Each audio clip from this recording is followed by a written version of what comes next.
You want to make sure if you join a company that they're not only highly talented, but that there's a clear path to growth, that the people that will be brought in above and around you not only were thoughtfully screened, but the roles were well identified, and that every time that the layer was introduced, there's going to be a significant amount of thought, not just well, we're growing, we need to just add more people. The casualness to how you manage the organizational structure is just as important as the thoughtfulness around bringing in the right talent. And if you combine these 2 points with this point around speed of execution and ensuring that you're looking at a company that can ship a lot because they're in an immature area, now you've got 4 levers that are really important to score as you consider thinking about your current company or as you think about new opportunities, new companies that can actually 10x your career and accelerate.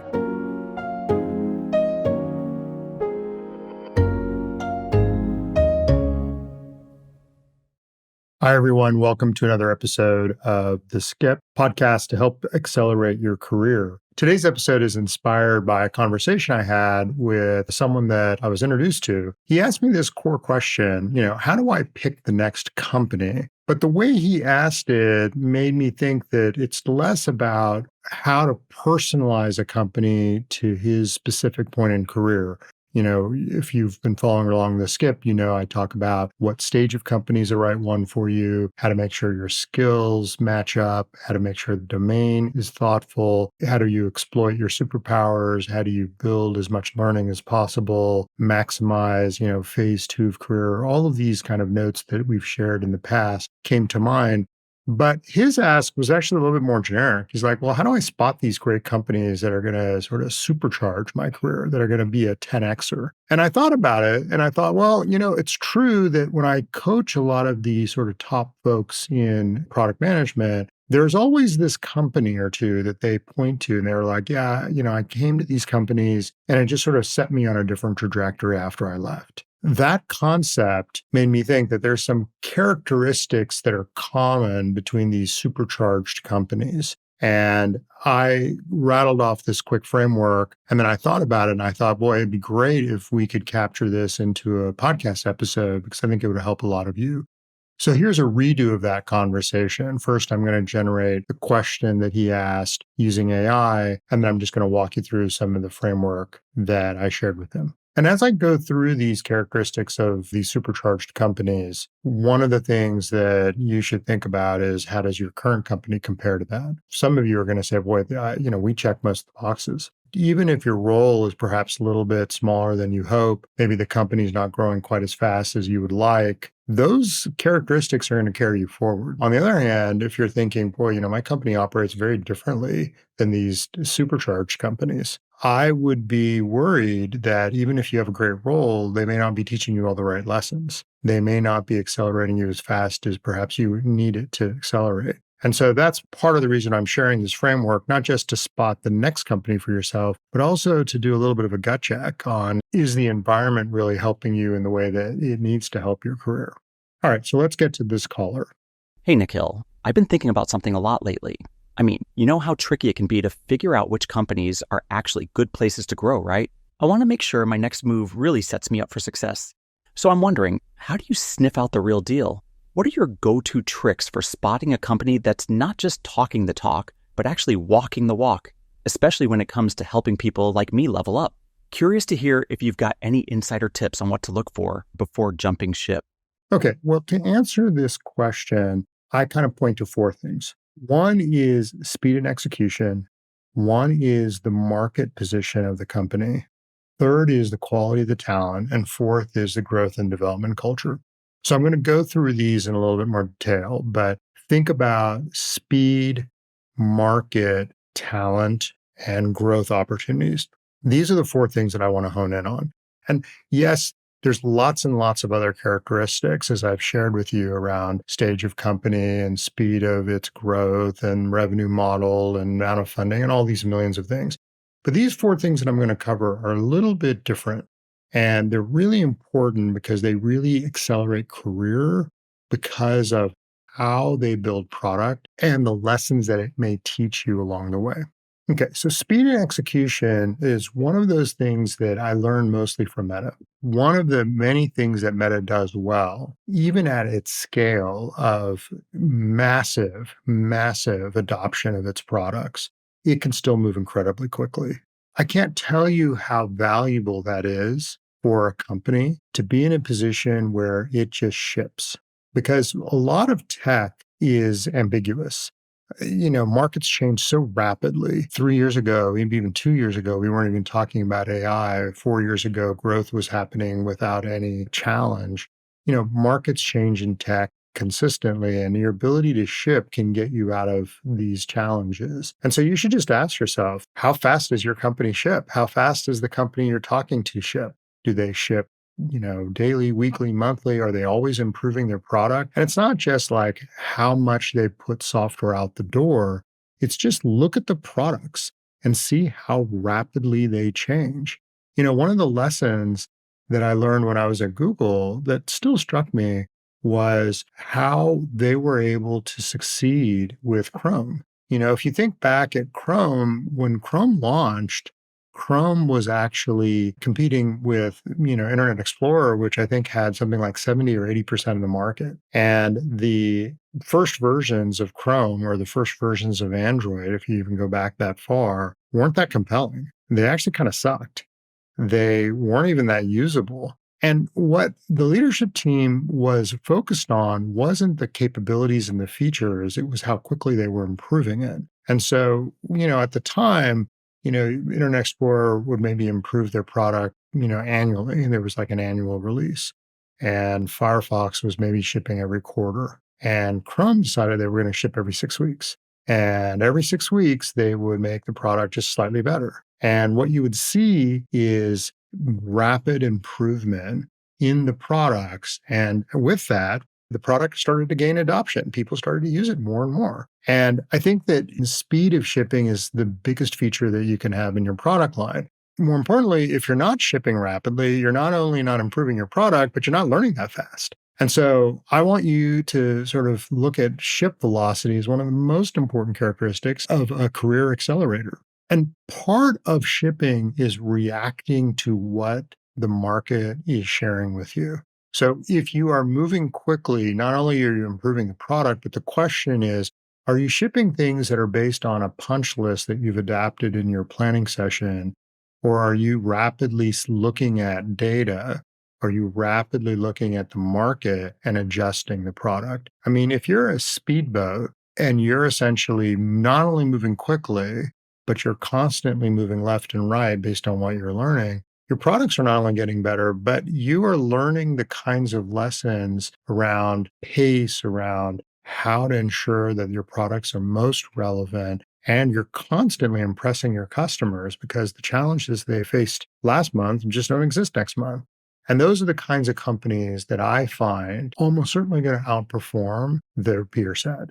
And as a result, it's going to teach you a lot around your career. So that's the first sign of a great career accelerator. A great supercharger is a company that is not only reactive, but just is insanely fast at shipping.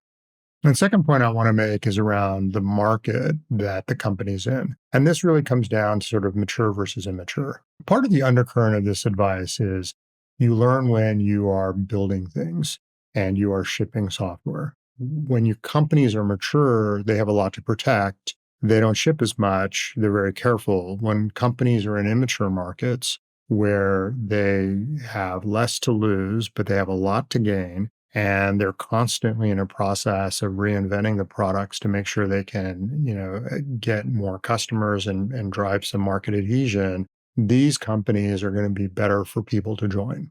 And so, broadly speaking, if we're optimizing for a company that ships a lot, what we're essentially saying is, you join the company, whether it succeeds or not, we're shipping quickly and we have a lot to ship. We have a lot of ground to cover, ground to make up. What that's implying is that the company and the products are in immature areas. So the second thing that I'm looking for is, hey, how much software are you going to be in a position to ship is largely based on how much market ground you have to cover when you are, working in the development part of this company.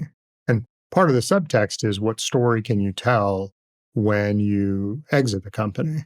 Now, if your story is going to be mostly around protecting status quo, protecting maturity, though that's relevant in a set of important lessons, if you're looking to supercharge your career, it's going to take some nuance to determine, oh, yeah, there's a lot of talent that went into that. There's a lot of skill that went into that. On the other hand, you walk in and you're like, look, we were entering into this new market, or we had a startup and it was early and we were trying to gain as much market share. So we tried these 17 things. And with that ambiguity, you have a lot of things to learn. You have a lot of things to share. We had to do different prioritization. We had to listen to a lot more customers. We had to try a bunch of things. A lot of stuff didn't work. A lot of things did work. Those things did work. We did more of. By the way, if we ship quickly, you have lots of stories to tell. So you can tell why, even when people come to me and say, well, there's this company, it's early, maybe the comp's not as strong, we're in this position where the chips are down. I'm like, well, are you going to ship a lot? Oh, yeah, these folks are just like mostly engineers. They ship all the time. They eat and breathe, the companies, they have high pace. I'm like, okay.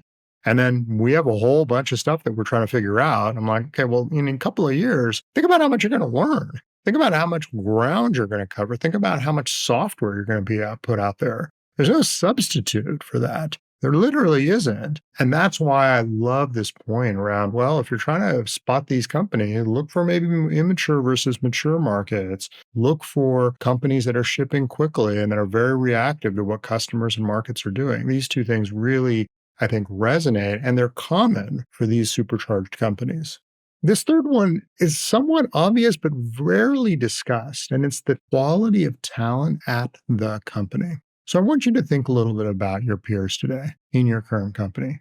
Just to be blunt, how good are they? How many choices do they have if they were to leave? Are they in a position where they could interview for their jobs and they would get them? Now, that might seem silly. Of course, if you have the job, you would be able to interview them. That's not necessarily the case. Most companies that go through growth, the folks that have leadership roles or perhaps peer roles or they've done well are folks that have been there for a while. And not always are they able to scale with the company. So when someone's coming to me and saying, look, I'm looking for the right company and I've got a couple of choices, I sometimes will ask, well, when you interviewed, what did you think of the people? What other jobs do you think they would be able to get today? What other choices do you think they had before they chose that company? And sometimes they'll say, yeah, the people that joined, they clearly had either come from great companies or most likely were looking at pretty high quality opportunities when they chose the organization.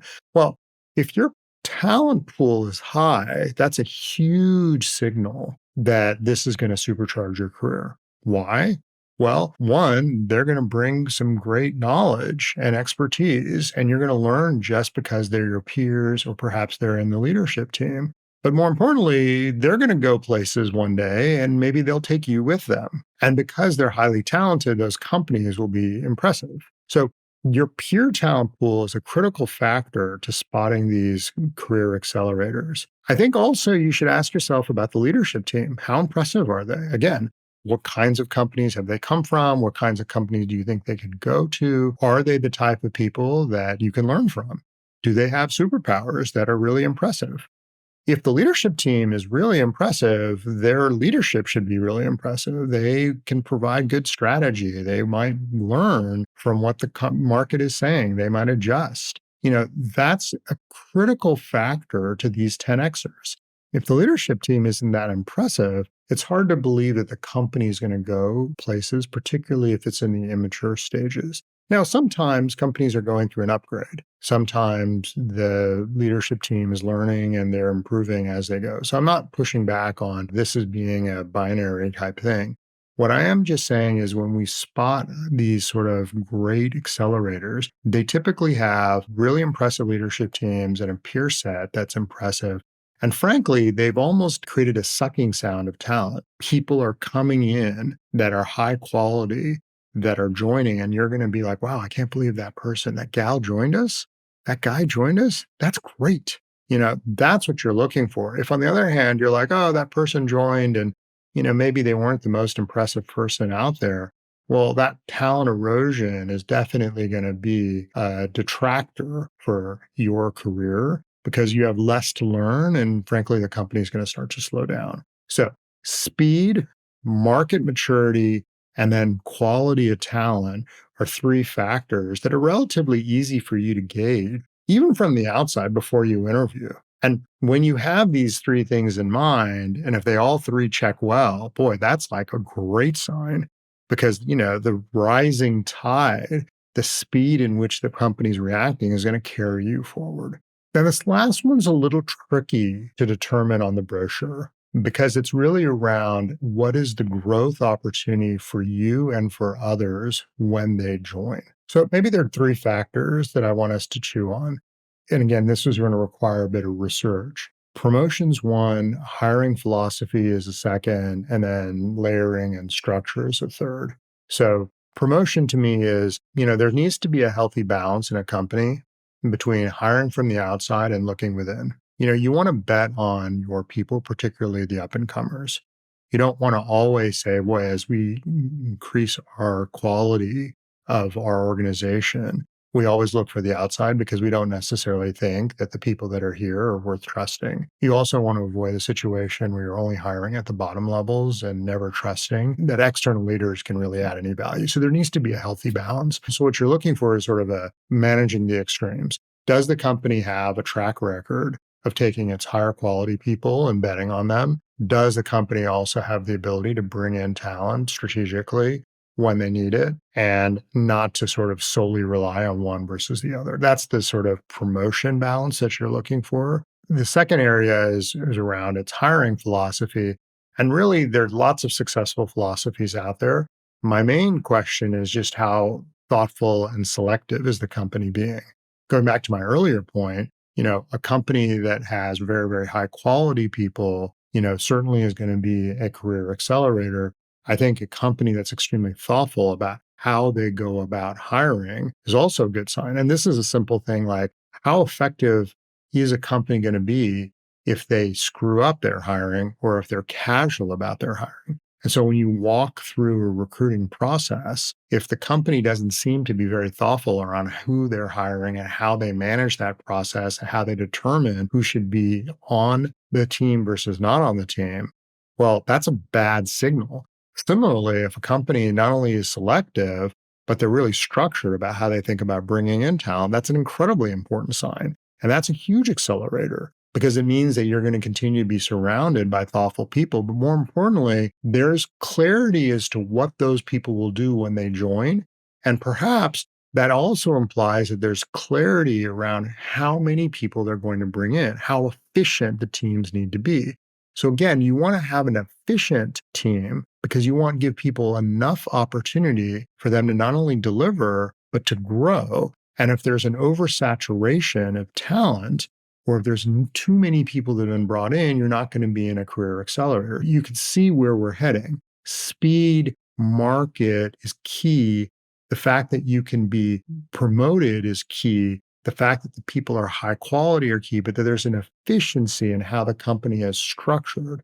This is related to how the company layers its structure. If the company is, again, very thoughtful about when it puts in management, perhaps avoiding it until it's strictly necessary to ensure that there's clear accountability, that's going to be a much healthier sign in today's market because it's going to mean that the managers are going to remain hands on. They're going to be far fewer of them. And that again is going to give you an opportunity to work with fewer layers above you if you're coming in as an IC. And if you're a manager, one of the few people that can really bring in a lot of expertise as opposed to just managing people and moving paper. So, what I'm trying to communicate in this section is that you want to make sure if you join a company that they're not only highly talented, but that there's a clear path to growth, that the people that will be brought in above and around you not only were thoughtfully screened,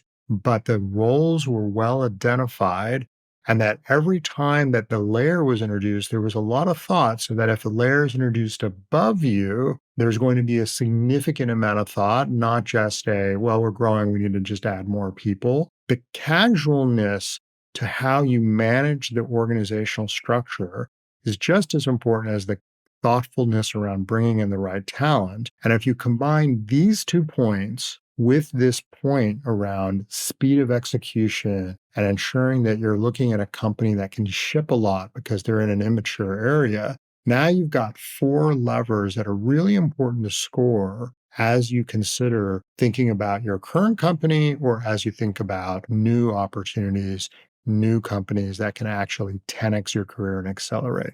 If today's episode resonated with you, please consider leaving a review or sharing it with the people you know who want more out of their career. You can always subscribe to this podcast on Apple, Spotify, YouTube, or wherever you listen. You can also follow my newsletter on Substack. And if you have questions or feedback on this episode or any others, email me at Nikhyl@skip.community or leave me a comment, send me a note on LinkedIn or Twitter or Threads. I try to answer each one directly. And as always, I'm Nikhyl, and this has been The Skip.